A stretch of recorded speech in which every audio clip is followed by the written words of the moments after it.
Nandamuri fans లేదా తెలుగుదేశం లేదు. మేము ఓటేసినాం, గెలిపించినాం సార్.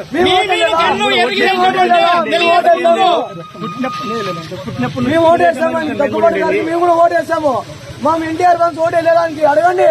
మేము ఓటేయకుండా ఎమ్మెల్యే అనంతపూర్లో మాకు క్షమాపణ చెప్పాలి. మా హీరోకి ప్రెస్ మీట్ పెట్టి క్షమాపణ కొడితే ఓకే అది చాలా వదిలేస్తాం. మేము చెప్పింది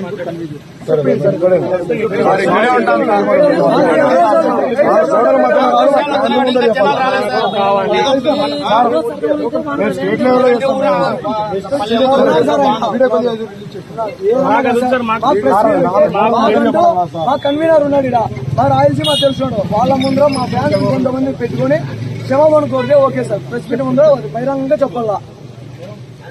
మాకు రాజకీయ పరంగా ఎటువంటి సంబంధం లేదు. రాజకీయాల సంబంధమే. మా హీరో రాజకీయ పార్టీ పెట్టి మేము పెడతామన్నప్పుడు అప్పుడు మేము ఇంకా ఏమనేది చూపిస్తాం. మేము అప్పుడు కూడా అంతవరకు మేము అభిమానిగానే ఉంటాం, ఆయన భక్తుల్లాగా ఉంటాం. మా హీరో అయితే కిచ్చపరిచి మాట్లాడకూడదు.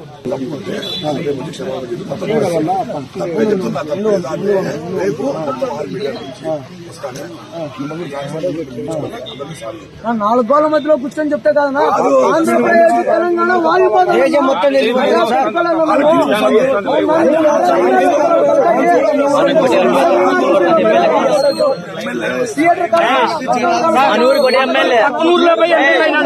అనంతపురంలో ఉండి ఎమ్మెల్యే అయినాడా? అదే ఎక్కడి నుంచి చెప్పిందో సారీ. అక్కడ ఎమ్మెల్యే అయినాడా? ఇక్కడే ఉండి ఓట్లేసినది మేము. ఓట్లేసినది ఇక్కడే. ఏడో చెప్తే మేము ఓట్లేదా? మేము కూడా ఏడో ఇంటి చెప్పడం లేదు కదా.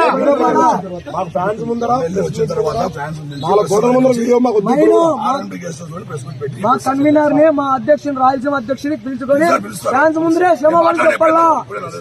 నరేంద్రని మా తిరుపాలని ఎన్టీఆర్ ఫ్యాన్స్ పిలిచి క్షమాపణ కోరాలా. బాబులకా బాబు